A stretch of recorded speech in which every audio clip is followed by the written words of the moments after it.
Hola, bienvenidos y bienvenidas a una nueva charla aquí en el canal de Global Humanitaria, un contenido que hemos impulsado, como ya sabéis, no para hablar de nuestro trabajo, del trabajo que hacemos en la ONG, sino para conocer precisamente los proyectos y trayectorias de profesionales de diferentes sectores, eso sí, profesionales que tienen un denominador común, en este caso es la solidaridad. Ahora os presentaré el invitado de hoy que va sobrado de eso, y es que la persona que nos acompaña lleva décadas mostrando la crudeza de la guerra y además sus consecuencias alrededor del mundo.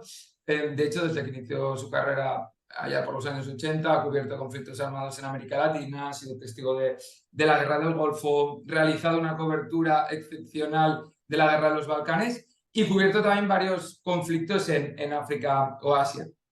Su trabajo ha sido premiado en varias ocasiones y se ha convertido en referente no solo para el periodismo español, sino a nivel internacional. Y parece que le estoy agasajando mucho porque está aquí, pero lo que en mi opinión es más complicado de lograr y que lo ha hecho es la admiración y reconocimiento de sus compañeros y compañeras de profesión. Así que no me enrollo más porque ya la veis en pantalla. Y es que hoy estoy especialmente contento porque nos acompaña Gervasio Sánchez, el periodista Gervasio Sánchez, que además publica el nuevo libro del cual hablaremos. Y Gervasio, te lo he dicho antes de empezar a grabar, te lo vuelvo a decir, muchas gracias por tu predisposición desde el principio para grabar esta entrevista. Bueno, en principio, pues muchas gracias por invitarme a Global Humanitarian, por tener la generosidad de darme este espacio. Además, en un momento en el que verdaderamente es importante encontrar apoyos individualizados, incluso de ONGs, en un proyecto en el que llevo trabajando más de 28 años, ¿no? Que es Vidas Minadas, 25 años,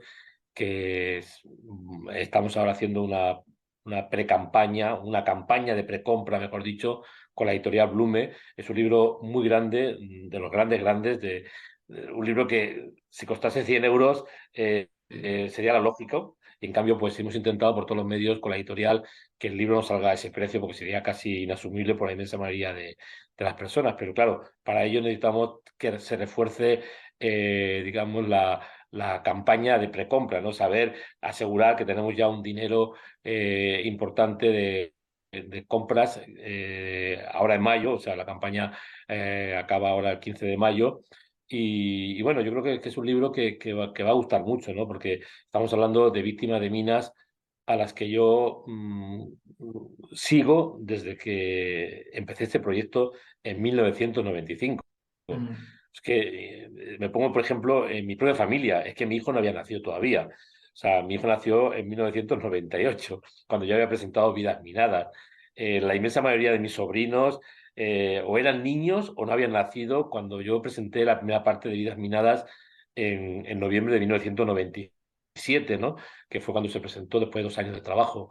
Y ahora, 25 años después, los mismos protagonistas, esos niños que tenían 13 años cuando yo los conocí, o 8 años en el caso de Mónica en Colombia, 13 años en el caso de Sofía el Face Fumo en Mozambique, que perdió las dos piernas por culpa de una mina con 11 años y su hermana María murió como consecuencia de la explosión, pues hoy día tienen más de 40 años, ¿no? Y Mm. claro, es como de alguna forma mostrar al público, al ciudadano, que una mina es para toda la vida, que Mm. los desastres que provoca una mina antipersona que cuesta 5 6 7 euros son para toda la vida.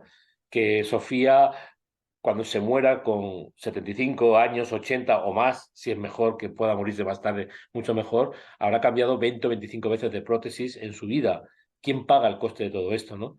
¿Quién hace posible que una niña con 11 años se quede sin dos piernas y que consigue incluso casi ponerse en las puertas de la universidad, ¿no? Pero que luego, al final, por temas económicos y también porque empezó a tener hijos, pues tuvo que dejarlo, ¿no? Todas esas son historias que yo creo que al público le tiene que interesar muchísimo, porque la única manera de luchar contra la violencia de la guerra, contra los desastres de la guerra, contra la palabrería de los políticos, incluso a veces incluso con los gestos de las organizaciones humanitarias, que muchas veces aparecen solamente en los momentos más mediáticos y luego se olvidan de los temas, ¿no? También, evidentemente, con las instituciones internacionales como la ONU, que siempre llega tarde a todas partes, es mostrar a estas víctimas cómo han podido desarrollar sus vidas con gestos realmente para mí heroicos, pero que al mismo tiempo muestran con total claridad sus propias carencias, ¿no? Lo que ha significado este impacto, ¿no? Ahora hablaremos de todo ello, pero una de las cosas en las que quería poner enfoque al principio, ya has mencionado tú, que es sobre todo aprovechar el tema de la preventa, que decía Gervasio que acaba el 15, y así también, además de lo que decía Gervasio, de saber con qué cantidades más o menos pueden ir de salida, os ahorráis un dinero que no está nada mal. Y como dice Gervasio, ya lo digo yo, no el que es el autor del libro quien lo merece, tengo aquí el de Vidas Minadas 10 años, y como veis es un libro en mayúsculas, luego enseñaremos alguna foto. Gervasio, antes de ir al libro, comentaba yo ahora, porque lo estaba pensando mientras te escuchaba, comentaba yo ahora en la introducción que ha recibido varios premios. He tenido la duda de si extenderme o no en qué premios, pero es que son tantos, y además si vais a Wikipedia lo veréis. ¿Es una cosa que a ti te haya condicionado o que hayas pensado a la hora de hacer tus trabajos, esa posibilidad de conseguir premios, o una vez acabado de decir, ostras, creo que esto es digno de tal, o es una cosa que no te ha condicionado nunca para nada? Mira, yo empecé a trabajar muy joven, yendo a lugares que estaban en esos momentos en situaciones muy violentas. Estamos hablando de los conflictos centroamericanos de los años 80, o incluso, estoy hablando ahora mismo desde Estambul. El otro día le recordaba a gente de la Embajada Española y de Instituto Cervantes que yo la primera vez que estuve aquí fue hace 43 años. O sea, en 1980, septiembre, con dos amigos del instituto, que ya estábamos en la universidad, en primer curso de la universidad, me vine a Turquía una semana después de un golpe de Estado. Mis amigos del alma querían suspender el viaje y yo conseguí convencerles de que viniésemos, ¿no? Que no pasaba nada. Incluso me inventé algunas conversaciones que había tenido con la embajada de Turquía, y cuando llegamos aquí nos encontramos con una situación complicada. Había toque de queda, estado de sitio, la plaza Taksim, que está aquí al lado, estaba repleta de carros de combate y había una situación complicada, ¿no? O sea, que de alguna forma yo he llegado al periodismo y he hecho el periodismo que yo quería, muchas veces autofinanciándomelo. Los primeros años, de hecho yo estudié en la Universidad Autónoma de Barcelona, periodismo, porque me lo pagué con el sudor de mi frente. Yo cada verano trabajaba de camarero en Tarragona, en una playa, la playa del Milagro, en un restaurante en donde empecé a trabajar con 15 años y acabé. Mi última temporada de verano fue con 31, a punto de cumplir 32. Llevaba ya casi 8 años habiendo acabado periodismo y seguía trabajando, porque en 2 meses de trabajo en la playa me daba el suficiente dinero para reiniciar mis proyectos de viajes, y así no tenía que depender de medios de comunicación. Yo a estas alturas tengo 63 años, camino los 64 ahora en agosto, o sea que voy a presentar Vidas Minadas 25 años con 64 años. Siempre he trabajado como periodista independiente. Tengo una relación privilegiada con un gran diario aragonés, Heraldo Aragón, al que siempre nombro porque se han portado conmigo muy bien y yo creo que también con ellos.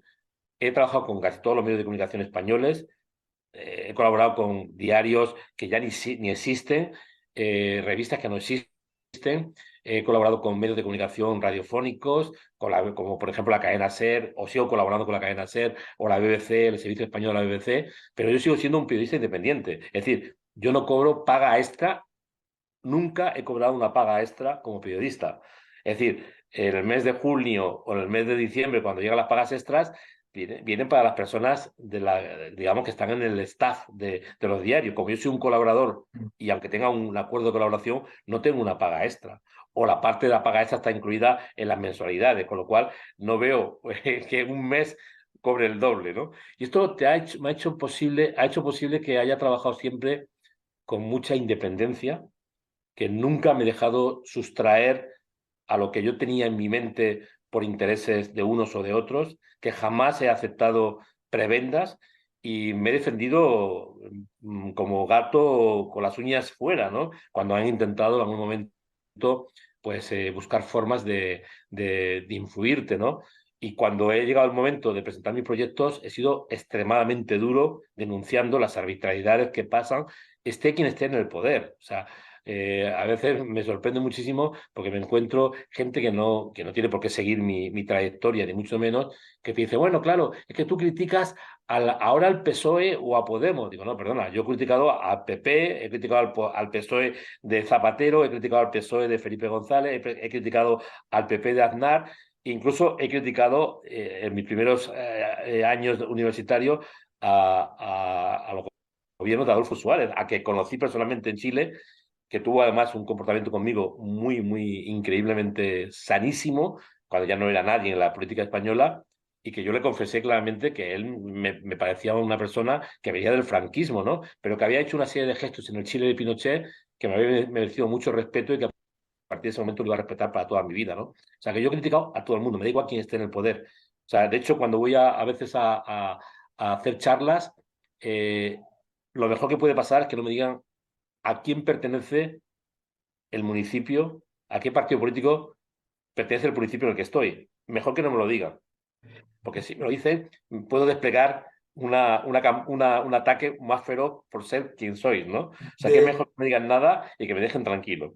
de hecho, Germán, ahora que dices esto, voy a confesar, yo también estudié periodismo y durante mis años en la universidad y posterior he seguido mucho tu trabajo, pero estos días, desde que cerramos la entrevista, he revisado entrevistas o artículos y el otro día me hacía mucha gracia porque recuperé una entrevista sobre, hablabas del documental de álbum de posguerra y estabas en un medio de comunicación en el que les explicaste a la presentadora en este caso que no te habían dejado emitir el documental en cuestión en ese medio de comunicación. Así que ahora cuando estás explicando lo de que según qué partido y tal, doy fe, al menos por lo que he visto yo, que realmente sí que vas de cara con todo eso, lo cual me sorprende bastante porque tú has explicado ahora, has argumentado que al haber sido siempre autónomo has sido más independiente, pero yo se puede hacer otra lectura de eso, es decir, para asegurar un puesto en un periódico y tener igual una paga doble o un sueldo garantizado, también te podrías haber dejado influenciar más en cuanto a los temas que igual sí que interesaban, ¿no? Desde la óptica que interesaban más en un medio de comunicación. No sé si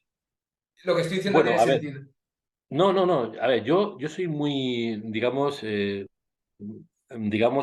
siento mucho respeto por lo que hace cualquiera de mis compañeros. Yo jamás voy a criticar a un compañero que sabiendo que está censurando temas en su diario, y esto lo hacen casi todos los medios de comunicación, por no decir todos, le voy a criticar diciéndole, es que claro, tú estás ejerciendo un periodismo limitado, ¿no? No estás Mm. enseñando veramente a los ciudadanos lo que está ocurriendo.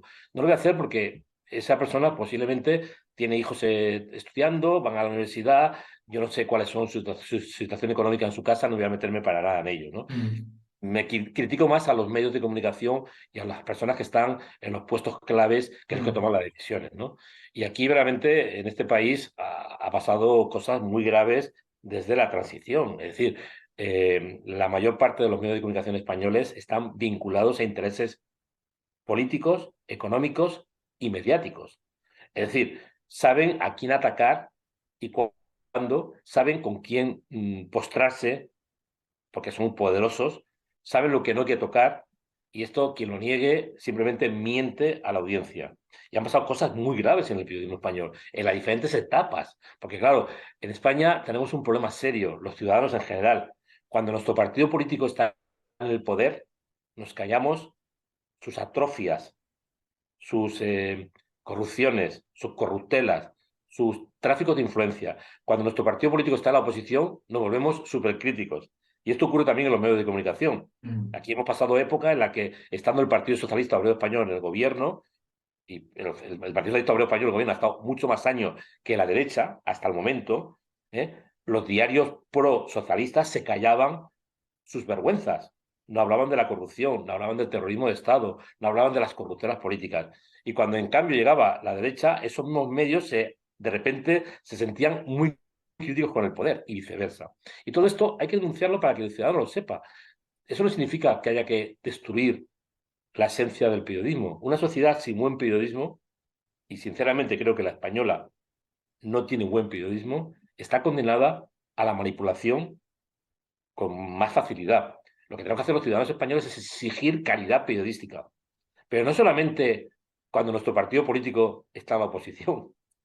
O sea, yo a veces me río cuando tengo amigos y compañeros que leen un periódico, escuchan una radio y ven una televisión. Yo siempre digo, es un error, porque lo que pasa con esos medios es que os están dando lo que vosotros queréis para vuestro propio apaciguamiento moral. Lo que tenéis que buscar son las contradicciones del poder, leer otros medios, leer a otros periodistas, buscar las críticas de verdad, los reportajes de investigación que ponen en entredicho los comportamientos de los políticos, porque nada es perfecto. Los políticos que vosotros, digamos, estáis siguiendo. Y yo siempre he sido muy, muy duro en este sentido, ¿no? O sea, Ujú, cuando el señor Zapatero abandonó el gobierno español en diciembre del 2011, yo escribí un artículo que tuvo en su momento un gran ujú, impacto, que se llamó "El mejor traficante de armas abandona la Moncloa", porque Zapatero había sextuplicado la venta de armas españolas entre el 2004, que se fue a Aznar, y el 2011,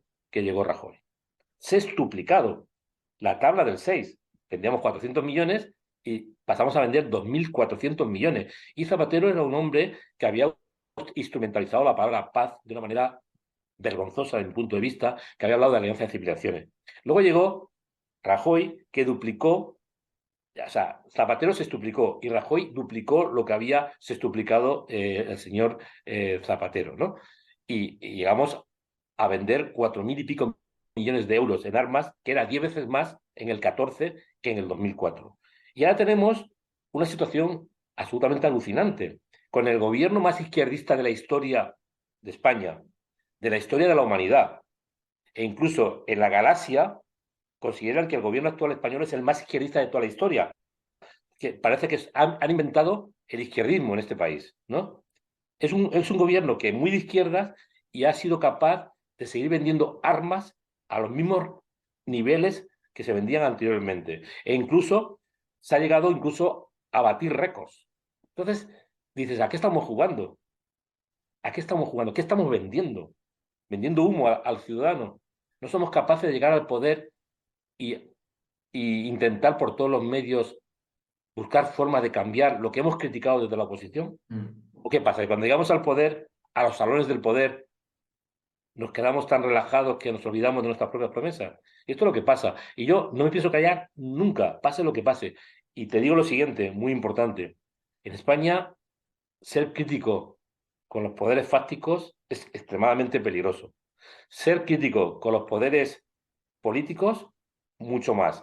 Económicos, mucho más. Y mediáticos, mucho más todavía. Porque si hay una profesión en la que prácticamente no hay una autocrítica seria, es en el periodismo. Luego, en el bloque final quería hablarte precisamente de esto, del papel que juegan los gobiernos de diferentes países en cuanto a relacionarlo, por ejemplo, con lo que hablas en tu libro, en cuanto a la existencia de minas, venta de armas y también el papel del periodismo en general. Pero centrándonos ahora en tu periodismo para ir llegando al libro, en mi opinión, Gervasio, lo que hace también distinto tu periodismo y lo que le da un valor añadido en cuanto al periodismo de conflicto, periodismo de guerra o como le queramos llamar, conflictos armados, es que la mayoría de reporteros, periodistas, fotoperiodistas, pasan los que trabajáis sobre el terreno, más cortas o largas estancias en el sitio, mientras la guerra se mantiene en el foco mediático, cuando oficialmente aún no ha terminado la guerra y luego por exigencias del medio para que trabajas o por exigencias de si eres freelance, intentar conseguir otra primera plana o más espacio en revistas internacionales, porque la actualidad ya sabemos cómo funciona. En tu caso sí que has ido constantemente visitando, revisando y reescribiendo historias de los países que ya visitaste en su momento, cuando sí que la guerra estaba candente. ¿Por qué lo haces eso? ¿Cómo empezaste a hacer eso? Bueno, la verdad es que yo creo que es una forma de intentar buscar mis propios equilibrios emocionales. Cuando has visto a la gente morir a los niveles que los he visto yo morir, yo cubrí, yo he cubierto, el año pasado publiqué un libro, en el 2021 publiqué un libro, en noviembre, Mujeres, Violencias y Guerras. Había 26 conflictos en ese libro, que yo mismo hasta me asusté. Dice, pero ¿Cómo has podido estar en tantos sitios como estos? Claro, no estamos hablando de conflictos, en algunos casos he ido una vez, dos veces, tres veces, pero hay conflictos en los que he estado muchas veces. O sea, yo en Afganistán, desde el año 96, por primera vez, hasta el 2019, que fue la última vez que estuve casi, vamos, decenas de veces. En Irak, empecé a cubrir la guerra del 2003 y el 2013 había vuelto un montón de veces. En los Balcanes sigo volviendo y cubrir los conflictos armados de Croacia, Bosnia, sobre todo Bosnia, Herzegovina y Kosovo, ¿no? En África, en Sierra Leona, hice incluso hasta un libro sobre niños soldados, ¿no? Y un libro fotográfico sobre Sierra Leona, que empecé la guerra y lo acabé en la paz.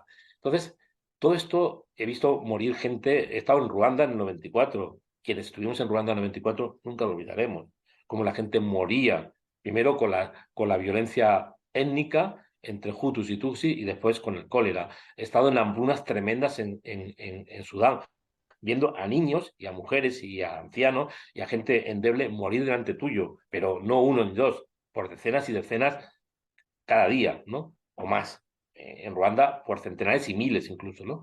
Entonces, tienes que buscar tus propios equilibrios. Y mi forma de buscar los equilibrios, más que de acercarme a un psicólogo o al psiquiatra para que me analice y que me ayude, es buscar esta conversación en los lugares a los que he acudido durante la guerra para ver cómo ha variado la situación durante la posguerra, qué ha mejorado, qué ha empeorado, si la gente está mejor durante la posguerra. Evidentemente la gente siempre está mejor cuando se acaba el bam bam, cuando se acaban los tiros, todo mejora.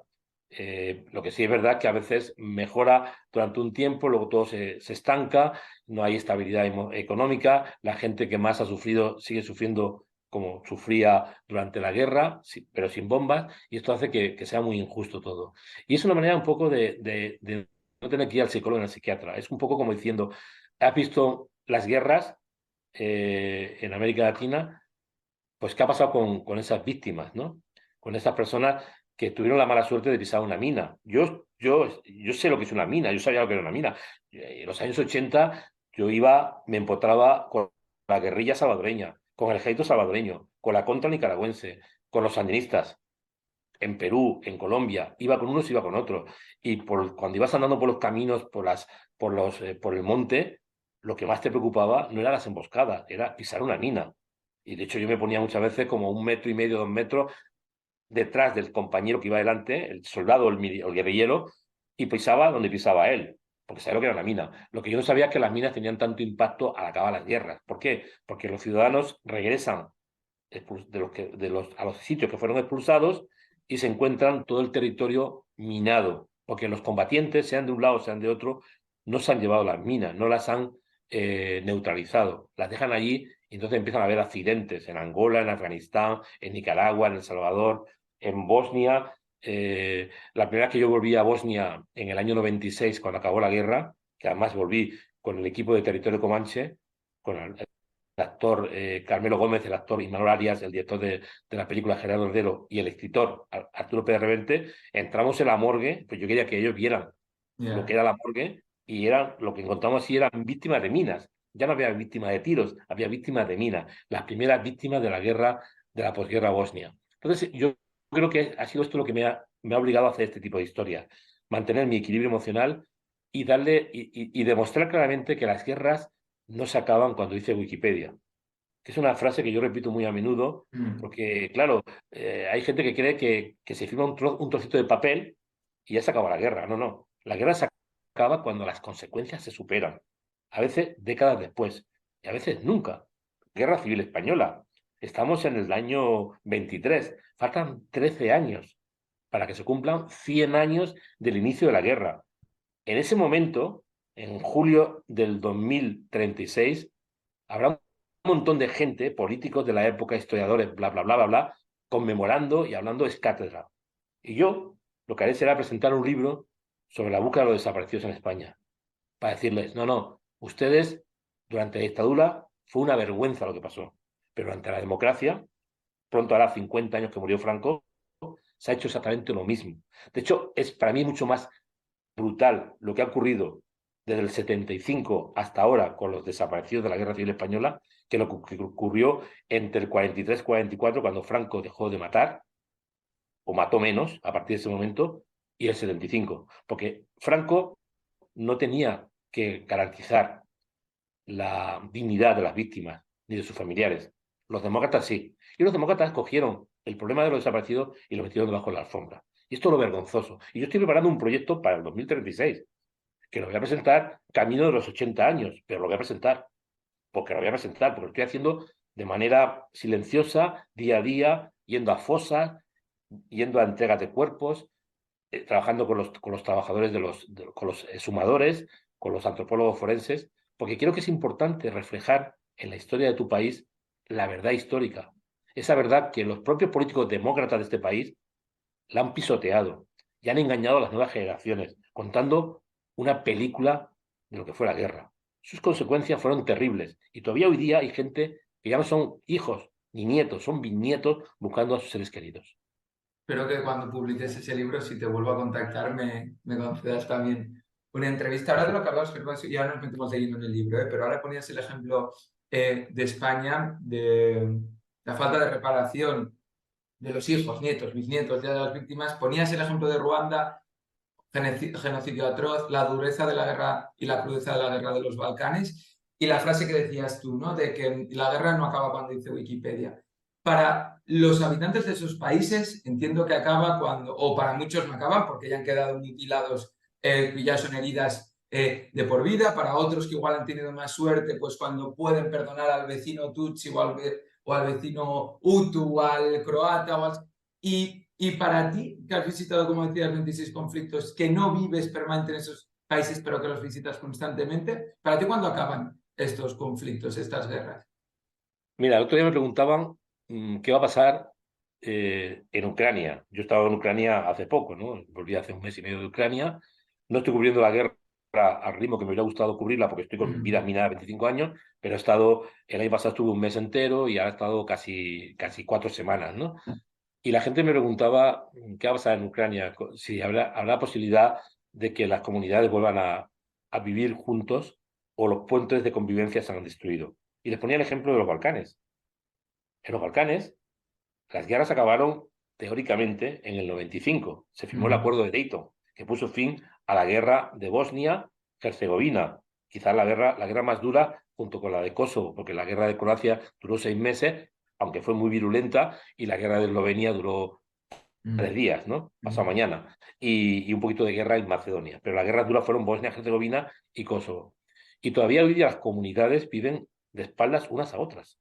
Es que antes de empezar el Bam Bam, se empiezan a deteriorar las relaciones entre las comunidades. Se empiezan a resquebrajar los puentes de convivencia. Y la guerra lo que hace es destruir la convivencia. Para siempre. Para siempre. Para siempre en el tiempo real de las generaciones. Y esto a veces puede durar 1, 2 o 3 generaciones. Y luego además hay un problema serio.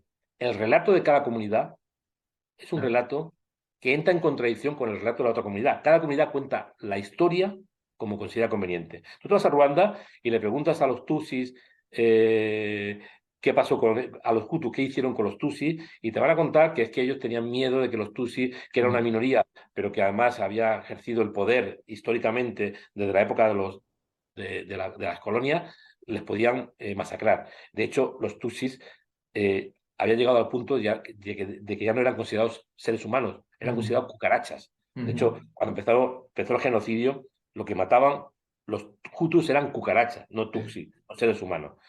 Tú te vas a los Balcanes y pasa un poco lo mismo. Te vas a Israel e intentas hablar con los palestinos y con los israelíes te cuentan cosas atroces, obviando que ellos han tenido una historia también de gran dolor, ¿no? Entonces, no solamente se destruyen los puentes de convivencia, sino que el relato que se establece como casi prácticamente palabra de honor por parte de las comunidades y que transmiten a las nuevas generaciones es un relato que falsea la realidad, porque es el propio relato justificativo de lo que ha ocurrido y cada uno en función de sus intereses. Veremos eso, al papel del periodista en esto que me está explicando, pero para meternos en el libro precisamente de lo que estás hablando, de las heridas, de la guerra, de estas relaciones irreconciliables o muy difíciles de reconciliar, precisamente por eso, corrígeme si me equivoco, también hay una gran parte de eso en vidas minadas, que es la gente, porque a veces también nos centramos en las cifras de muertos, de las cantidades frívolas probablemente, pero que igual ayudan a mostrar la dimensión de un desastre, pero nos olvidamos también muchas veces de los vivos, que a veces cuando se habla de heridos, que no es heridos un rasguño, no, que hablamos de lo que encontramos en tu libro, de gente que ha perdido las dos piernas años después incluso, o durante el conflicto. Entiendo que de ahí, de todas esas experiencias vividas tuyas en diferentes países, también surge el interés de ser testimonio de eso, reflejarlo en un libro. Y empieza después de un reportaje que haces tú en Angola sobre un adolescente mutilado, y de ahí surge el primer Vidas Minadas, luego el Vidas Minadas 5 años, y luego el que tengo yo aquí, Vidas Minadas 10 años. Aquí porque me gusta especialmente su historia, que luego hablamos, lo tenía marcado aquí con un gomet, que decimos en catalán, en castellano no sé cómo es.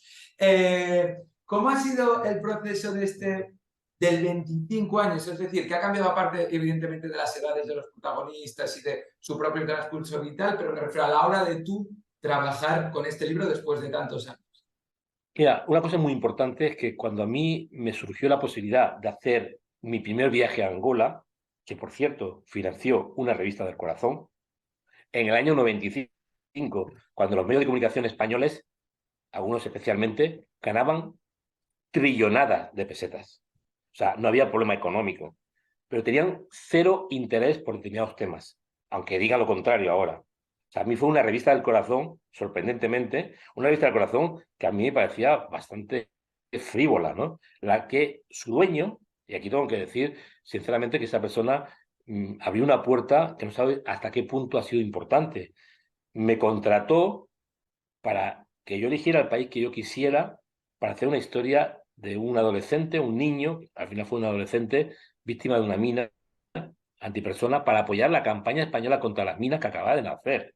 Y fue una revista del corazón, una revista del corazón.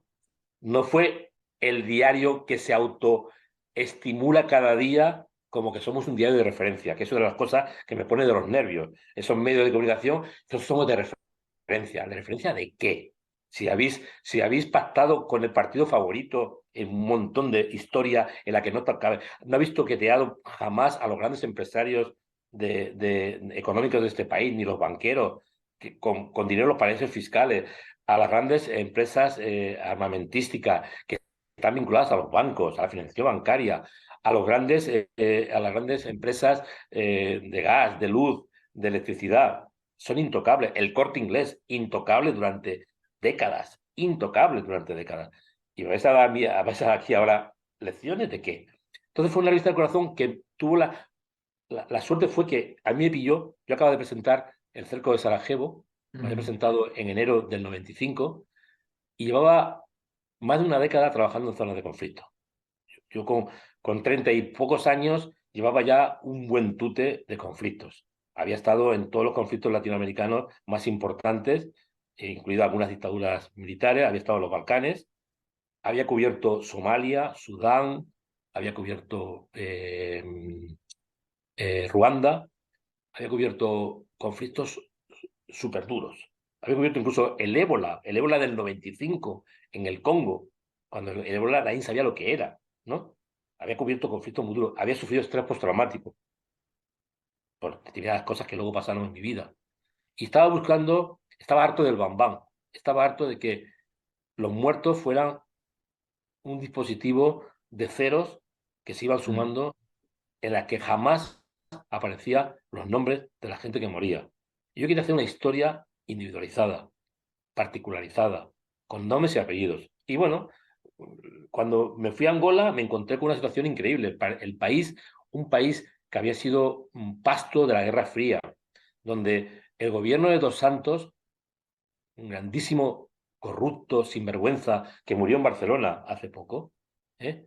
Comunista, decía, pero que acabó siendo uno de los mayores ladrones y capitalistas salvajes del mundo africano, con su hija Isabel, que es una de las mujeres más ricas de África, buscada en estos momentos por las organizaciones internacionales, estaba desarrollando ahí una política realmente de un desastre tremendo. Y había decenas de miles de mutilados por minas. Y yo empecé una historia con un muchacho, cuando volví, esta revista del corazón lo publicó muy decentemente.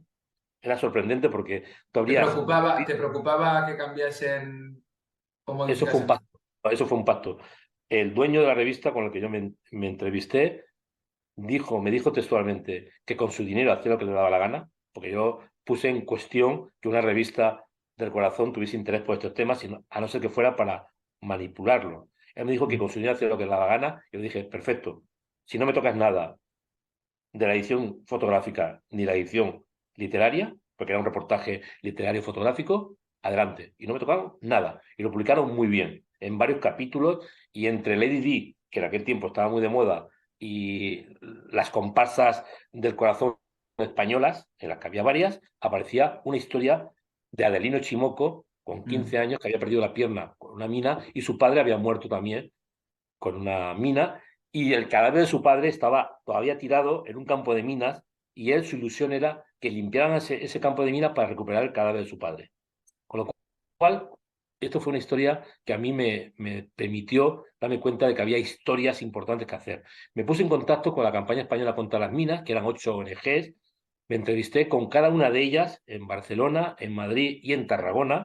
Las podemos decir, además, también implicadas en el libro, ¿no? O Sí, sí, no sí. solo Estuvieron implicadas hasta el año 2007 con Ah, vidas vale. minadas, 10 años. Después, Vale, vale. lamentablemente, no han querido seguir, y es un tema que está pendiente porque tenemos que algún día hablar de cómo las ONGs han cambiado, ¿eh? Mm, También podríamos hablar un poco de cómo se ha pasado ONGs que nacieron en este país con un espíritu de, digamos, de muy, muy aficionado quizás, pero con muchas ganas de hacer cosas, cómo se han ido profesionalizando, cómo al final mm, han acabado metidos personas dirigiendo las ONGs de las escuelas de negocios, ¿no? mm. Entonces prácticamente una ONG es igual que una empresa, se llame Coca-Cola o se llame tal o cual, actúan muchas veces igual. Eso ya sé que no les gusta para nada, pero es un problema que tienen ellos, no lo tengo yo. No, Yo no he cambiado.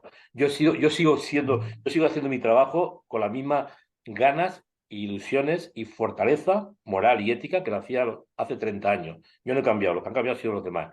Pero bueno, fueron 8 ONG con las que yo me entrevisté. Varias de ellas no podían participar económicamente en el proyecto porque eran muy pequeñas, o porque en un caso eran razones de que la ONG, dentro de sus, de sus protocolos, no podía mantener relación con instituciones públicas que podían poner dinero en el proyecto, ¿no? mm, Ayuntamientos, comunidades autónomas. Otras 2 ONG no quisieron participar al principio, luego quisieron sumarse, yo me negué. mm. Dije que no, si no querían participar desde el principio, no participaban. Y al final, 3 ONGs, que las digo claramente, Médicos Sin No, Fronteras, no, no, no hace falta, no hace falta porque no, además no, me dirán luego, en Global Humanitaria estabais buscando, ¿sabes? que no te preocupes. Médicos Sin Fronteras, si están en los logos de los libros. Médicos Sin Fronteras, Intermonos Fan y Manos Unidas participaron desde el primer minuto. Me dejaron trabajar, me dieron toda la libertad del mundo para trabajar. En el año 96 y 97 presentamos Vidas Minadas 97. En el 2002, una de ellas no pudo participar, pero dos sí, Médicos Sin Fronteras, Mm, Intermonos Fan. Hicimos 2002, me dejaron trabajar con toda libertad, y en el 2007, las tres de nuevo me dejaron trabajar con la misma libertad. Por mm, suerte, en el 2007 también participó DKV Seguros, que es mm, una, como sabemos todos, una empresa de seguros, pero que tenía en ese momento, acababa de nacer la sección española, porque es una empresa de origen alemán, y el mm. consejero delegado, que todavía sigue siendo hasta hoy día consejero delegado, José Santacreu, le gustó mucho el proyecto y se implicó, y gracias a esta relación he podido continuar con Vidas Minadas 25 años. Y respecto a las historias, de hecho, por ejemplo, la de Addis, las fotos que enseñaba antes son de Addis, Bosnia Oridó, cuando todavía era un niño, que también ayudasteis a que viniese, lo diré, a los vuelos desde Sarajevo a Barcelona y poderle operar, que necesitaba varias operaciones, pero historias como las de Addis, más que cómo las encuentras, cómo las seleccionas. Entiendo que, porque aquí, para no dejarme ningún país, los tengo apuntados: Camboya, Angola, Bosnia, Afganistán, Mozambique, Colombia, Kurdistán, Iraquí en el de 10 años, no sé si has añadido alguno. Los países entiendo, ahora me corriges si no, que son, porque son los más minados del mundo, de los más minados, ahora también se habrá sumado Ucrania, pero aparte de los países, ¿cómo escogiste las historias? Bueno, en algunas historias es que me encontré la víctima en el momento en que acaba de llegar al hospital entre la vida y la Ya. muerte. El caso de Addis, yo estaba en el año 96, en marzo, había ido a Sarajevo y a Bosnia y a Croacia con el equipo que estaba preparando el rodaje de Territorio Comanche. Cuando se Mm. marcharon, yo me quedé unos días más, me acerqué al hospital, que me conocían perfectamente, hablé con el director y me dijo, ayer llegó un niño que creo que se ha muerto muy gravemente herido por una mina. Me fui al hospital infantil y me lo encontré allí, que había perdido un ojo, había perdido una mano, tenía todo el cuerpo lleno de metralla, estaba a punto de perder el segundo ojo, aunque luego se lo salvaron en Italia. Y fue increíble porque cuando me escuchó, me preguntó de dónde yo era. Y yo le dije, soy de España. Y dice, yo soy del Barça. Y con los dos ojos tapados me deletreó la alineación del Barça de aquel momento. De hecho, Adi siempre que ha venido a Barcelona, donde fue operado 7 veces en DKV Seguros de cirugía estética, siempre ha querido que regresáramos al campo del Barça. Y el propio Adis conoció a Messi con 20 años. Cuando Messi, que nunca le ha gustado hablar mucho, es que ni hablaba, pero Messi se quedó muy impresionado, Mm. yo le regalé el libro de Vidas Minadas 10 años, en el 2007, y nos recibió, fue muy, muy emocionante para los críos, que ya eran más mayores entonces, ya tenían 20 y tantos años, pero yo lo conocí, a Soquier lo conocí, me lo encontré en el hospital el día después de que una mina mató a su mejor amiguito yendo al colegio y él estaba a punto de perder la pierna. De hecho, yo vi cómo le cortaban la pierna del quirófano, ¿no? En el caso de Sofía, que es la protagonista de las portadas del libro, y Te que voy a en Vidas enseñar. Minadas, aquí tiene 2 hijos. Aquí Supongo tiene que se dos ve. hijos. En la actualidad tiene 5 hijos. 5. Y hay una cosa muy buena que lo digo muy emocionantemente. El año pasado, o sea, yo he estado en 2 partos de Sofía. 2017 nació su hija Ana María de un nacimiento natural y el año Sí. pasado nació su último hijo con una cesárea y yo la convencí de que tenía que hacerse una ligadura de trompas, cosa que le hicieron delante mío. Yo vi cómo le hacían una ligadura de trompas a Sofía. O sea, yo he estado en 2 partos de Sofía y solamente en un parto de mi pareja. Ya, ya, ya, ¿No? O ya. sea, he estado más partos con Sofía que con mi pareja, ¿no? Y lo más sorprendente es que 2 días después del nacimiento, 3 días después, Sofía, bueno, una semana después, mejor dicho, Sofía cumplía 40 años. Yo había ido a Mozambique para celebrar su 40 aniversario. No sabía que estaba embarazada, porque todavía las comunicaciones con la aldea en la que ella vivía eran bastante malas. Ahora ya han mejorado. Y me quedé con la sorpresa de que a su hijo pequeño le ha puesto mi nombre. No fastidies. Y le llama Gervasito, como llamaba mi madre cuando era pequeño. O sea que estas cosas también son cosas muy emocionantes para vivirlas, ¿no? Y entonces, bueno, pues casi ahora me voy a Mozambique, yo estoy ahora mismo en Estambul, porque acabo de venir de Irak, donde he estado con la última historia que estoy haciendo, con Fanar, que era un kurdo Mm. que perdió las 2 piernas con 6 años, he estado con Es el él. chico, perdón que te corte, que aparece jugando a fútbol desplazado. Pues ese chico que parece jugando a fútbol en Vidas Minadas 10 años con toda su familia, que yo lo conocí con 17 años, tiene 34 y se acaba de casar hace un año. Habla muy bien inglés y alemán porque ha vivido 10 años en Alemania. Le faltan las 2 piernas, pero es un fenómeno de la naturaleza. Un tipo con una fuerza vital increíble. Y está con él estos últimos días y ahora me voy, el domingo que viene, me voy a Mozambique para hacer la portada definitiva del libro, que es Sofía con sus hijos y el pequeño Gervasito con 14 años, con 14 meses, ¿no? Pues Sí. son historias de la vida, ¿no? Mónica, que perdió la vista, es la historia más dura de todas. La conocí Mm. en una fundación con 8 años, donde luego me enteré de que abusaban sexualmente de ella, ¿no? O sea, era una niña que venía de un hogar donde le pasó de todo. Es una historia muy dura. Perdió la vista porque cuando regresaba del colegio con su padrastro, con su papá, mejor dicho, luego estuvo viviendo con su padrastro, se salió del camino porque necesitaba orinar para hacer sus necesidades de manera íntima y al levantarse se le quedó el pie, digamos, bloqueado con un rastrojo de hierba, se fue para adelante y para no golpearse Mm. puso la mano, activó la mina explotó, la lanzó metros para atrás y perdió los 2 ojos. Es una niña ciega, tiene hoy día 26, 27 años, tiene Mm. Mónica, ¿no? Y luego hay otros personajes como Manuel, que perdió las 2 piernas cuando quedaban 15 días para acabar la guerra del Salvador, Justino, que perdió la Mm. pierna trabajando en un campo de maíz y que su mujer lo abandonó, o Joaquina, que perdió la pierna y una hija y una sobrina en la explosión de la mina cuando era más joven. O sea, cada personaje tiene una historia que contar, ¿no? Durante estos años, ahora ya por lo que has comentado es evidente que sí, al menos con algunos, te iba a preguntar si mantienes una relación constante de visitas, de saber cómo les va. Con Sofía ya queda más que claro, por ejemplo.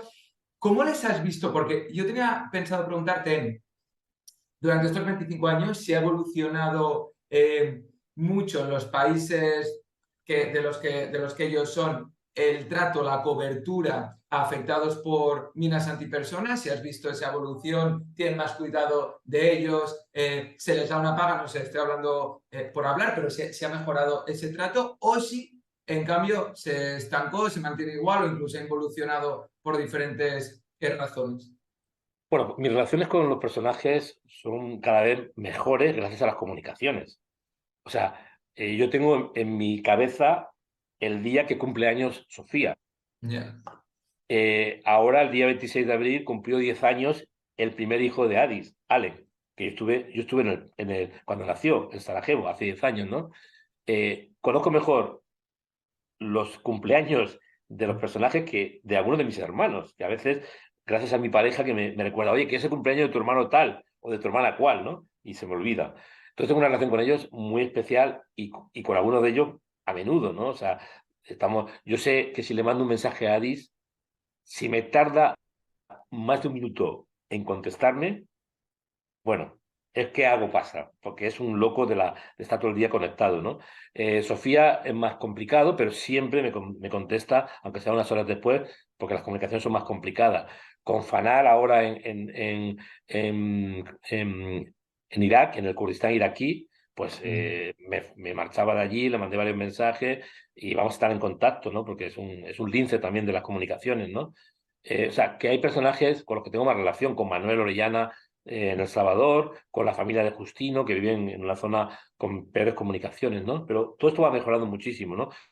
Con Mónica, en la ciudad donde ella vive, en San Pablo, en el Magdalena Medio, cuando yo llegué la primera vez, no había comunicaciones. Yeah. Y ahora puedes hablar por WhatsApp y comunicarte incluso visualmente por WhatsApp, ¿no? Entonces tengo una relación con ellos, pues, muy cercana en el tiempo. A veces más cercana a lo que me gustaría, porque cuando estás trabajando en otras cosas, te Yeah. pueden mandar mensajes con preocupaciones que tienen, que te preocupan a ti, y tú estás metido en otro berenjenal y es complicado, ¿no?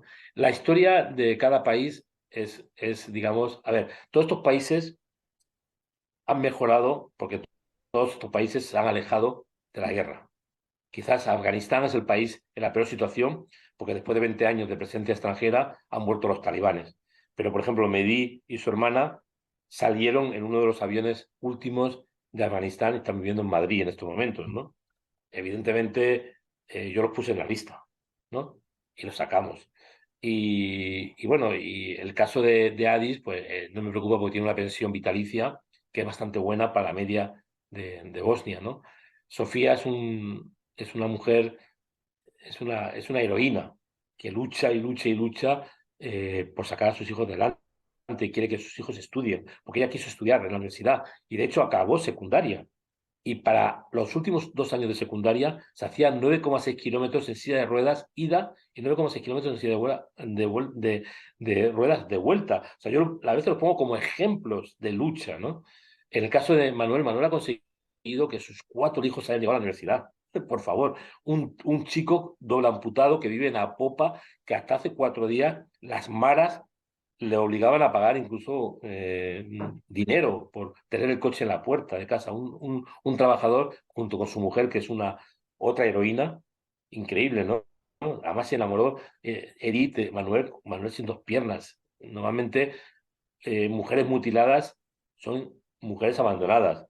Hombres mutilados a veces también. Ella, en cambio, se enamoró de Manuel y han tirado para adelante con 4 hijos y han llegado a la universidad. Y esto para mí es increíble. Justino, que tuvo mala suerte porque cuando perdió su pierna, su mujer lo abandonó, se llevó a su hijo, nunca más lo volvió a ver.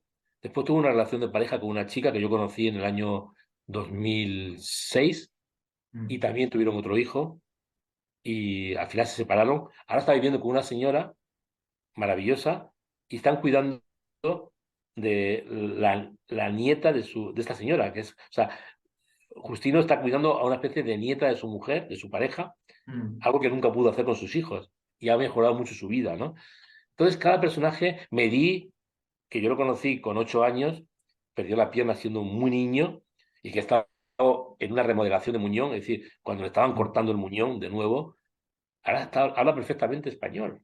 En un año y medio aprendió español, está trabajando en Madrid y lo voy a ver dentro de unos días en Madrid de nuevo. O sea, estoy muy contento, ¿no? Cada personaje ha mejorado su vida, ¿no? Quizás el personaje que más me preocupa sea Mónica, ¿no? Porque se ha quedado ciega, porque el Estado colombiano es un Estado absolutamente brutal con sus víctimas, por mucha propaganda que hacen, por Mm. mucha, o sea, el Estado colombiano ha sido incapaz, o la judicatura colombiana, de permitir que esta chica tuviese una paga, una indemnización, o que tuviese una pensión vitalicia de 300 euros o 200 euros hubiera sido suficiente. Han sido incapaces.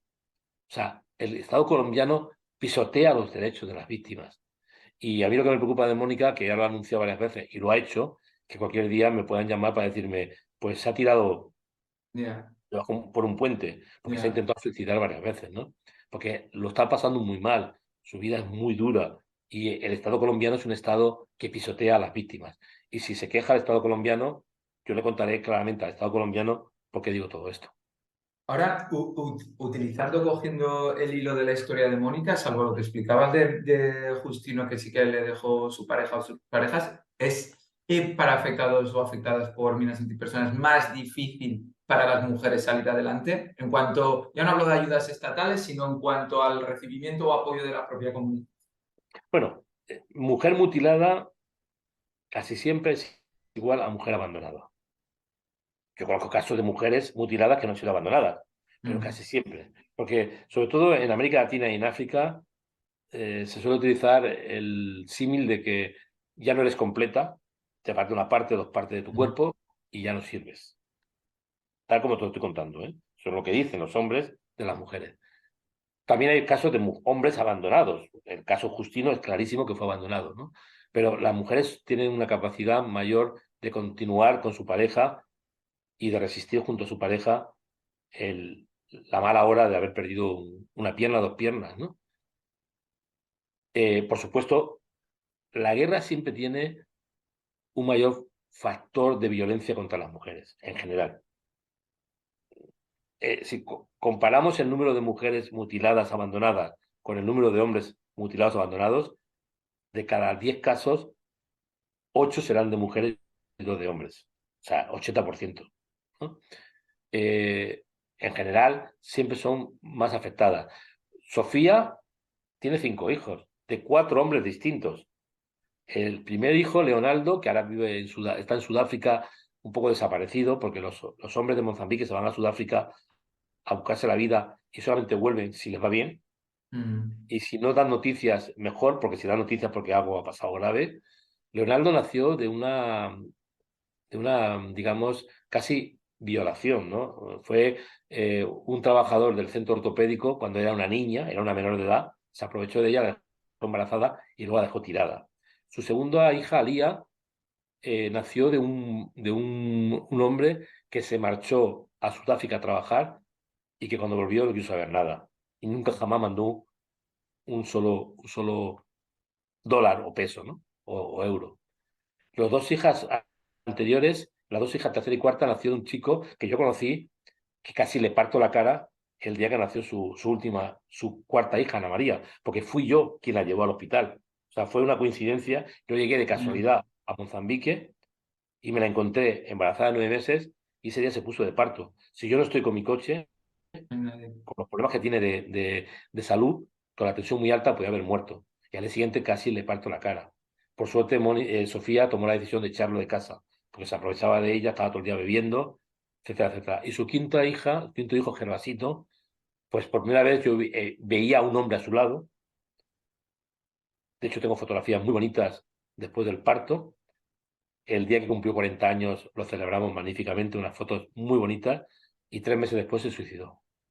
O sea que realmente hay personas que tienen la mala suerte de ser desprotegidas continuamente y ser golpeadas continuamente. Pero Sofía es la fuerza de la naturaleza y va a seguir luchando y luchando y luchando por mejorar su vida.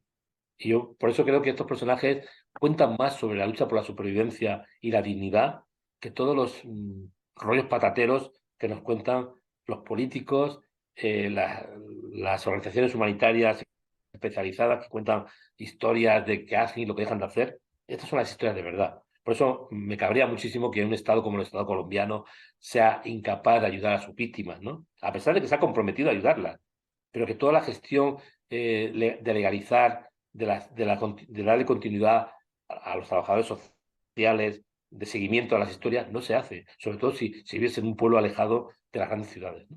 De hecho, son historias de vida. Gervasio, voy controlando el tiempo, no te preocupes. Ya sé que tenemos, se van a quedar muchas cosas en el tintero, ya me lo imaginaba, porque se pasa el tiempo muy rápido escuchándote, pero con lo que... Mira, ahora me he acordado, con esto que explicabas ahora del Estado colombiano, me he acordado, antes mencionabas a Pérez Reverte, que por cierto, en territorio comanche te ponía por las nubes de cuando coincidisteis en los Balcanes, que él explicaba, le escuché una vez o lo leí, no me acuerdo, que uno de los motivos, entre muchos otros, no el único, pero de dejar el trabajo que llevaba haciendo tantos años de periodista de conflictos o reportero de guerra, fue que durante la guerra de los Balcanes, que tanto tú o Márquez o él o muchos otros documentasteis durante tanto tiempo y mostrasteis cómo nunca se había mostrado la crueldad de la guerra y de tan cerca durante mucho tiempo, él decía que haberlo mostrado así y haber visto tanta poca respuesta institucional, bueno, de altos estamentos también le hizo, no sé si, porque no estoy hablando por él sin conocerle, pero no sé si llevarla al hastío en cuanto a eso.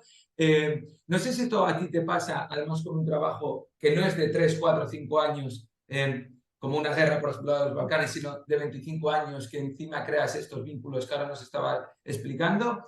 Y ya no te hablo ya solo en cuanto a instituciones, sino a, porque tú esto, hay exposiciones, tienes los libros en cuanto a la propia sociedad española. ¿Tú cómo vives o convives con eso? No sé si estamos en el mismo punto que cuando sacaste el primer libro, si hemos evolucionado o 25 años después seguimos estando en la casilla de salida. Ya sé que estoy generalizando, pero... Bueno, en primer lugar, decirte que Arturo Pérez Reverte dejó de hacer periodismo porque se empezó a forrar tremendamente. Y además, si no reconoce, vamos, te lo digo yo que lo que no sé muy bien. Es verdad que entramos en una fase, él siempre dice que la guerra del Golfo del 91 era una guerra que empezó a transmitirse casi en directo por los teléfonos Sí. satélites y que a él le obligaba a hacer 7 entradas en 7 distintos, no solamente informativos, sino a las 11 de la mañana, a las 12 de la mañana, a la 1 de la mañana. Querían tener la presencia del periodista allí y claro, mientras que estabas allí no hacías periodismo. Y al final lo que querían era simplemente que la persona estuviera allí contando lo que contaban las agencias. Y esto fue lo que pasó en la Guerra del Golfo del 91. En los Balcanes las cosas fueron distintas y yo creo que él realmente dejó de trabajar porque, bueno, de hecho, el libro que le lanzó a la fama, las correcciones las hizo durante el cerco de Sarajevo. Porque durante el cerco de Sarajevo no lo contaba, ¿no? Me han dado tantos millones de adelanto, me acuerdo en agosto-septiembre del 93, que fue cuando se quemó la biblioteca de Sarajevo, Arturo decía, me han dado no, perdón, el 92, que el 92. En agosto-septiembre del 92, que fue cuando se quemó Sí, en agosto, la sí. biblioteca de Sarajevo, y estábamos allí, ¿no? Yo estaba con Bueno, él y tienes otro foto compañero. mítica tuya también. Sí, eso la hice después. Esa fue Mm. después porque ya estaba ya. Eso fue un tiempo después. Pero él estaba corrigiendo las galeadas de su último libro y nos anunciaba los millones que le habían dado adelanto, que era un montón de millones. Claro que él mismo se miraba al espejo y diría, ¿qué hago aquí, no? Jugándome si soy millonario, ¿no? ¿Entiendes? También es verdad que tengo que reconocer que las botellas de vino de la bodega del hotel que había, el Holiday Inn, que había todavía algunas botellas de vino, él las pagaba de su bolsillo. O sea, nos invitaba cada noche a un par de botellas de vino, que para 7, 8 o 10 era un par de vasos de vino. O sea, que nos íbamos a la cama, no nos íbamos a alcoholizar. Entonces, bueno, realmente él dejó el periodismo porque empezó a hacer libros que le han funcionado muy bien. Se ha hecho millonario escribiendo. He vivido engañado todos estos años, Gervasio, pensando que la... No, pero es verdad que las guerras empezaron a cambiar en los 90, ¿eh? Porque en los programas te mandaban a un sitio y querían que estuvieras todo el santo día imitando a la CNN, Mm, ¿no? Un periodista imitando a la CNN. Pero ¿qué ocurría con la CNN? Que la CNN tenía un periodista mandando información y 8 periodistas trabajando sobre el terreno. mm. Aquí mandaban a uno que quería que hiciera todo, trabajar y al mismo tiempo estar presente. Y eso era imposible. Ya, Y él ya, empezó a ya. cansarse de los falsos directos, de los directos y de esas cosas que han destruido el periodismo, ¿no? Porque él estaba acostumbrado a que si iba a un sitio, estaba una semana desaparecido o 10 días desaparecido y Claro. cuando día se montaba los informativos, se montaba las historias, los reportajes y tenía muchísima más presencia y más fortaleza, ¿no? Porque eran cosas que tú habías podido construir con tu trabajo, no el trabajo Mm, de los demás. En cuanto a, a, a estos temas, a ver, yo te lo digo de verdad, ¿eh? Y no es una falsa modestia, ni mucho menos. Cuando presento un proyecto, me alegra mucho que la gente lo apoye. O sea, si este libro, los que, personas que escuchen este programa lo precompran, me van a hacer un favor, nos van a hacer un claro. favor. Les puedo asegurar que va a ser un cacho libro por el que van a pagar un precio menor al que deberían pagar, por lógica, y no se van a arrepentir, estoy seguro. Pero tampoco yo puedo cambiar la naturaleza de la historia. Mi trabajo, ¿de qué sirve? Sirve para mostrarlo. Esto va a ser un libro y una exposición itinerante que al menos hasta el momento de ahora mismo va a estar en Zaragoza, en La Lonja, durante las fiestas del Pilar, que Zaragoza es la capital de Mm, España, por donde va a pasar la exposición, en La Lonja, que está al lado del Pilar, un montón de personas. Se van a disparar las entradas porque La Lonja es gratuita y va a llegar muchísima gente. Espero que gente que sea capaz de entrar, mirar, observar y reflexionar, no de paso. ya, Luego va a ya, ir ya. al Círculo de Bellas Artes de Madrid, donde va a estar desde finales de enero del 2024 hasta mayo. Después va al Palau Robert de Barcelona, que es un sitio estratégico centrado en la zona entre Diagonal y Paseo de Gracia en Barcelona, donde hasta hace poco funcionaba la oficina de turismo de la Generalitat de Cataluña. Luego va a la Beneficencia de Valencia. O sea, vaya sitios importantes. Luego va a seguir dando vueltas en el País Mm, Vasco. Y Vidas Minadas 2007, ese libro, acabó yendo al edificio de Naciones Unidas de Nueva York, a la Casa de las Américas de Washington, al edificio de la UNESCO de París, al Centro Español de Miami, estuvo en El Salvador, estuvo en Honduras, estuvo en Colombia, en Perú y en Ecuador, la exposición. O sea que vamos a ver qué va a pasar. Pero no obstante, a pesar del impacto que va a tener, y de lo que me alegro mucho, y doy las gracias por adelantado a las personas que se impliquen en la precompra del libro, yo no puedo cambiar el comportamiento humano. De hecho, si yo veo a alguien llorando en una exposición mía sobre desaparecidos, sobre los muertos de Ruanda o de Somalia, o sobre la violencia sexual contra las mujeres, o vidas minadas, o el cerco de Sarajevo, si yo veo a alguien llorando, a mí no me significa gran cosa. Aún más, si no lloras ante el dolor ajeno, tienes un problema serio. Un problema serio. Deberías acudir al psicólogo o al psiquiatra. A mí lo que me interesa es qué vas a hacer cuando dejes de llorar y te vayas de la exposición. Porque si al final acabamos todos en una especie como de folclore de consumo mediáticamente dedicados a los temas que interesan a unos cuantos, que nos señalan los temas a seguir y no nos interesa nada más, ¿de qué ha servido mi trabajo? Entonces al final he llegado a una conclusión. Mi trabajo sirve principalmente para salvaguardar mi propia conciencia. O sea, yo a mí mismo me digo cada día, sigues trabajando porque te sientes, digamos, avergonzado de los desastres de este mundo, de los comportamientos mezquinos de los políticos, de los grandes empresarios, de los grandes banqueros, de los grandes taladradores de la mente humana.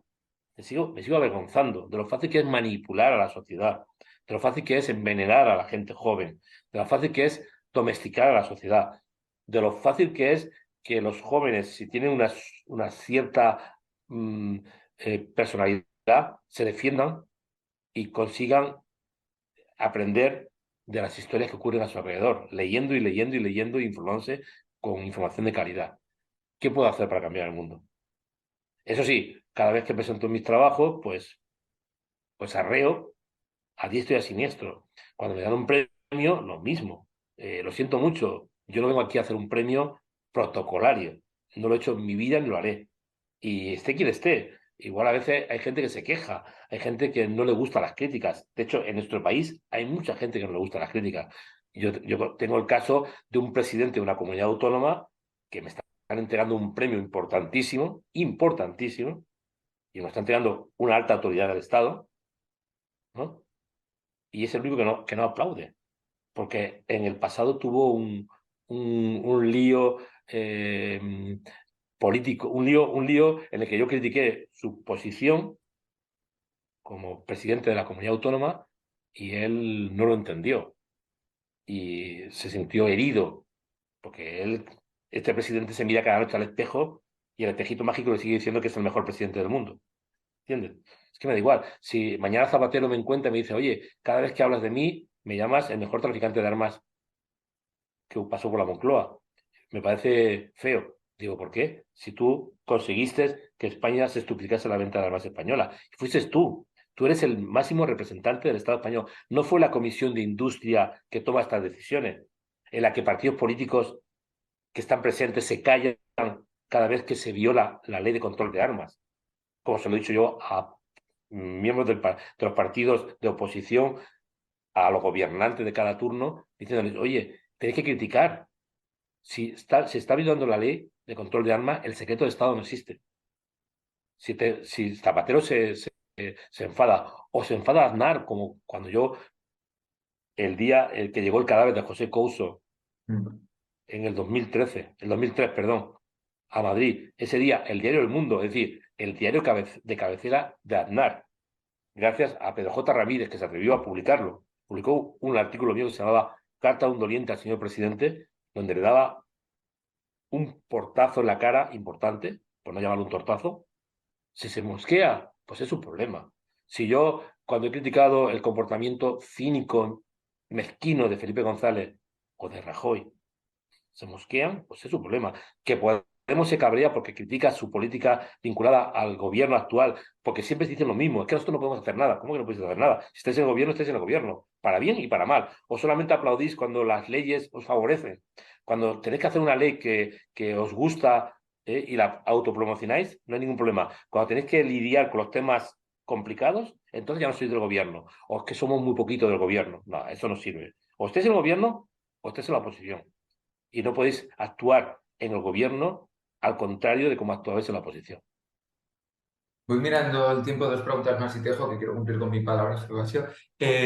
Con todo lo que estabas explicando ahora, y me alegra ver que no te frustra que igual haya cierto inmovilismo en las instituciones y que, porque entiendo que cuando uno hace trabajos como el tuyo, o igual cuando empieza a trabajar en lo que tú trabajas, una de las voluntades es intentar cambiar en lo posible el mundo. Que bueno, que lo hacéis haciendo llegar y transmitiendo todo lo que estás haciendo, pero me refiero en cuanto a cambios que no dependen de la propia ciudadanía o de vuestros lectores o oyentes, pero yo te quería preguntar, ¿cómo te imaginas que sería una guerra o un conflicto internacional o un conflicto armado internacional, una gestión de la crisis humanitaria o la vida de Sofía Joaquín Adis si no hubiese periodistas como tú en este caso, como tus compañeros y compañeras que estés cubriendo estas realidades?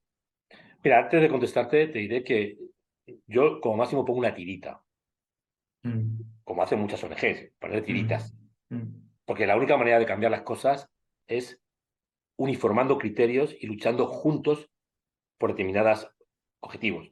En España, la única vez que ha funcionado bien y se ha acabado con determinados comportamientos obscenos, como la ley contra las minas antipersonas o la ley contra las bombas de racimo, era porque estaban centenares de ONGs.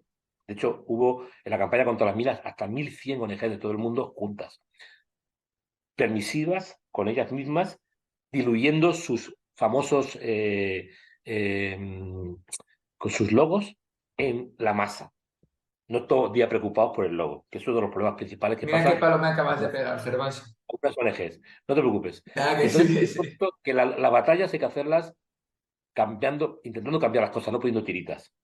Si yo ya a algunas ONG les digo en privado que os ponéis tiritas y poco más, porque no hacéis la lucha política para cambiar las cosas.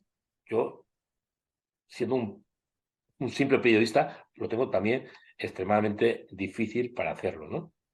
Entonces, decirte esto te lo digo porque esto tiene que aclararse. Y me decías la pregunta, perdona, se me ha ido No, esta. en cuanto, aparte de esto, que la verdad que estoy totalmente de acuerdo, luego comenté, preguntaba si no hubiese periodistas cubriendo Ya, historias sí, sí, como... vale, perfecto. Mira, los conflictos armados sin periodistas son todavía más dramáticos para la población civil. O sea, ahora mismo no se está informando de lo que pasa en Yemen, de lo que pasa en Myanmar, Mm. dos países que han desaparecido del mapa. Lo que pasa en Afganistán. En el 2021 yo tuve que escuchar a un montón de melodramáticos especialistas en melodramas baratos hablando de Afganistán es cátedra, porque estaba en ese momento de moda Afganistán, firmando manifiestos, personas incluso que nunca habían tenido ningún interés por Afganistán, manifiestos a favor de la mujer, como si la situación de la mujer entre el 2003 y el 2021, esos 18 años de presencia extranjera, hubiera sido maravilloso. Perdón, 2003, no, 2001, Sí, 2021. sí. ¿Eh? Hubiera sido maravillosa. Entonces, y yo había hecho, junto con Mónica Bernabé, hicimos un libro, se llama Mujeres de Afganistán, donde demostrábamos que con la presencia extranjera la vida de la mujer era durísima en los aspectos personales de su vida privada, no trabajando. De hecho, la única persona que realmente ha ido en este país, a Afganistán, todavía hoy día, ha sido Mónica Bernabé, que ha estado Mm. hace 4 días en Afganistán. Y me Está en alegro el mucho. ARA ella, ¿no? ¿Verdad? Para quien lo quiera leer, creo que escribe en el ARA, ¿no? Si no me equivoco. Sí, sí, que viene Lara y aquí tuvo una serie de Mm. reportajes recientemente en Lara sobre su trayecto en Afganistán. Tiene un libro que debe ser de cabecera para todo el mundo que quiera saber de Afganistán y va a publicar pronto otro libro. Bueno, te quiero decir con todo esto que al final los conflictos olvidados, los conflictos no, digamos, documentados por periodistas, son todavía más dramáticos para la población civil. Porque si con presencia de periodistas extranjeros, con presencia de notarios del horror, con presencia de ONG pasa lo que pasa, ¿qué pasa cuando no hay testigos? Entonces, Mm. por eso es tan injusto que una guerra no se cubra. Yo siempre he estado en contra de que la guerra no se cubra. No es que es muy peligrosa, ya lo sabemos. Dales, busca en tu redacción un periodista, que siempre lo habrá, dale el dinero suficiente para que llegue al sitio y que cuente a sus lectores, a tus lectores, a tus radioyentes o a tus televidentes lo que está ocurriendo. Por eso es importante cubrir siempre los conflictos, no solamente los mediáticos o los que están de moda. Ucrania se ha comido el presupuesto de los medios de comunicación del 2022, se va a comer el 2023 y posiblemente el 2024, y esto va a ser un problema serio, porque va a estar sobreactualizado el conflicto, sobreactuado periodísticamente el conflicto, sobre reiterativo el conflicto, mientras que al mismo tiempo habrá conflictos totalmente olvidados de los que nadie habla. No solamente los que acabo de nombrar, vete al Cuerno de África, vete al centro de África, países como Mali, Burkina, Eritrea, de los que nadie habla, donde hay una situación complicadísima, Etiopía, hay un follón muy Sí. cuidadoso, Sudán, de nuevo está en guerra, Mm. países con situaciones muy complicadas que puede arrastrar a otros países de los alrededores a situaciones de hambrunas y digamos, de millones de personas huyendo de las zonas de conflicto. Pues a ver si con esto para cerrar, Gervasio, con las historias que explicabas y países que igual, o no, igual no, desde luego no se está visibilizando lo que está ocurriendo. Gervasio, si vais a la página web de la editorial Blume, que en la edición la dejaremos por aquí, podéis encontrar ya no solo el nuevo, de 25 años que podéis hacer la precompra, sino los anteriores. Y ya para cerrar, hablando de libros, tienes sobre los Balcanes. El primero fue el cerco a Sarajevo. Tienes uno sobre las víctimas de Pinochet, desaparecidos. Los tengo apuntados porque Sierra Leona, violencia contra las mujeres, Afganistán y mujeres con Mónica Bernabé. Uno incluso sobre la pandemia, uno de los más recientes. Todos ellos están en Editorial Blume. Mi pregunta era, si, porque ya entiendo que tienes muchos, por lo que te voy viendo proyectos abiertos, no ya has mencionado, por ejemplo, la Guerra Civil, un proyecto que no tengas abierto y que crees que si no lo haces tú sería necesario de hacer, así como a bote pronto te vendría alguno, o que me vayas a acabar Hombre, haciendo tú, vaya. tampoco soy de los que vayan dando Pistas, pistas ¿no? al resto, ¿eh? Vale. Hombre, a ver, a mí me gusta mucho recordar a los jóvenes fotógrafos y fotógrafas, porque cada vez hay más mujeres fotógrafas fantásticas en España, que antes de irse a Quinto Pino a hacer una historia, tienen que saber ser capaces de captar algo que ocurre a su alrededor. O sea, tú tienes que ser capaz de salir a la puerta de tu casa y encontrar historias. Mm. Y hay historias, ¿eh? Levantas una piedra y encuentras una historia al lado de tu casa. Temas hay siempre. Tú tienes que buscar primero el tema y después tu forma de contar las cosas. Tienes que evitar copiar a otras personas que han tocado ese tema. Si tocas un tema muy manido, hay que buscar otra forma de contar las cosas. Pero hay muchos temas. Entonces yo siempre digo a los jóvenes fotógrafos y fotógrafas que hagan pequeños ejercicios. Por ejemplo, yo nunca había trabajado en España. La primera vez que trabajé en España fue la pandemia. Mm. Cuando se decretó el estado de emergencia, el estado de emergencia por la pandemia, yo tenía un montón de viajes sobre este proyecto. Me iba a Colombia la semana siguiente. Se decretó el estado de emergencia el sábado, el martes me iba a Colombia. Y de repente me quedé sin viajes. Y pensé, bueno, tranquilo, te quedas en casa, te pones a leer todos esos libros atrasados que tienes y por las mañanas te vas a hacer un poquito de footing para ver si bajas unos cuantos kilos que te sobran, ¿no? Y te tomas las cosas con tranquilidad. Y me puse a leer un libro sobre la pandemia que hubo hace un siglo. Luego me enteré de que no se podía correr. El segundo día, o sea, esto fue el sábado, el domingo por la tarde, llamé al director del Aldo Aragón y le dije, mañana quiero salir a trabajar. Y me dijo, adelante. Y yo me convertí un poco en uno de los reporteros de Heraldo Aragón Mm. que salía en una edad, yo tenía ya más de 60 años, estaba un poco en la edad esta en la que supuestamente era más peligroso, ¿no? Y empecé a hacer historias en Zaragoza. Y empecé a levantar temas en Zaragoza. Y empecé, cada día, estuve 3 meses seguidos trabajando, sin descansar un solo día. Y además separado de mi familia. Por suerte, en mi casa tenemos, aparte de donde vivimos, tengo un estudio. Yo dormía en el Mm. estudio y solamente comía y cenaba con mi familia, con mi mujer y con mi hijo, separadísimos, y después de haberme duchado 300 veces, ¿no? Entonces hice trabajo y encontré historia. Conté historia. También es verdad que me beneficié, por ejemplo, Proyecto Hombre. Me planteé el tema, ¿qué pasa con los drogadictos en plena pandemia? ¿Cómo se está distribuyendo la metadona? Llamé a Proyecto Hombre. Al principio me encontré con las puertas cerradas, luego me las semiabrieron y al final me la abrieron. Y me la abrieron porque les dije, oye, vamos a ver, el primer premio Proyecto Hombre que se habéis dado en Aragón me lo habéis dado a mí. ¿Y ahora qué pasa? ¿Que no vais a dejar trabajar con vosotros? ¿De qué vais? ¿No? Entonces, yo conseguí un poco entrar en temas. Por ejemplo, hice una historia sobre las prostitutas. Mm. ¿Qué pasaba con las prostitutas en plena pandemia? Mujeres que necesitan el dinero de la prostitución para poder ir luego a comprar la leche a sus hijos. Es Mm. así en el tema, ¿eh? No, no son tonterías que estamos No, hablando. no. Y había una ONG en Zaragoza que trabajaba con prostitutas que nunca jamás habían tenido ningún tipo de relación con periodistas. Y me dejaron entrar. Hice una historia con ellos. Entonces empecé a encontrar historias muy potentes que las publiqué en Heraldo Aragón y en 20 minutos. Y tuvo muchísimo impacto. Fui el primer periodista que entró en un tanatorio.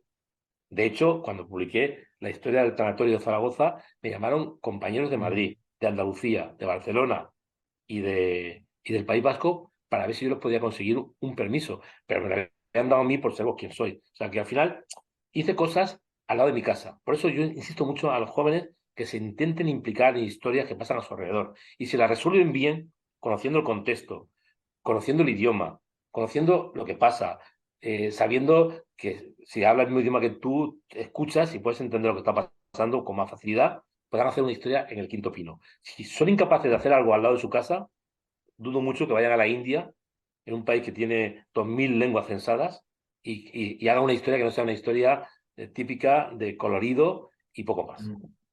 Pues jóvenes periodistas nos ha dicho el tema, pero se ha dado pistas en cuanto a cómo trabajar y dónde trabajar y por dónde empezar. Oye, Gervasio, de verdad, ha sido un lujo escucharte. Que vaya muy bien en tu nuevo viaje a Mozambique y estaremos pendientes ya de cuando salga a la venta el libro y también de tus futuros proyectos. Muchas gracias, de verdad. Solamente deciros que os agradezco muchísimo a Global Humanitaria por haberme entrevistado, haberos interesado sobre todo en este proyecto que creo que es muy importante. Y nada, y agradecer a todo el mundo que me haya escuchado y que sobre todo se impliquen Sí, en sí, la sí, precompra del libro. Que, no, que aquello de famoso y vamos a hablar de mi libro, pues es un poco lo mismo, ¿no? Nada, vamos en a, plan, lo digo en plan broma, ¿eh? O sea, que cada uno haga lo que consigue conveniente, pero les agradezco mucho la atención.